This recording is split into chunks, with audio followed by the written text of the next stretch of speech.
Hello guys, welcome back. I hope you all will be fine. In this video, I'm going to show you how to find Netflix password when logged in.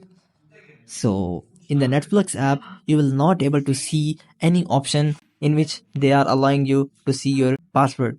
But I'm telling you how you can do this. You just have to open up any browser. After opening up any browser like Chrome or Safari, you have to search for netflix.com. Now you have to tap on sign in button which is here.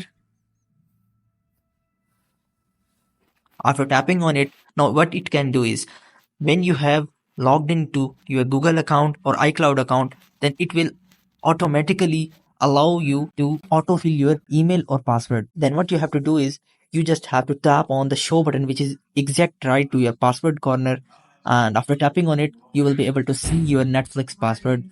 So that's all for today guys. I hope you would really like it. Do like, share, subscribe. Thank you so much. Bye bye.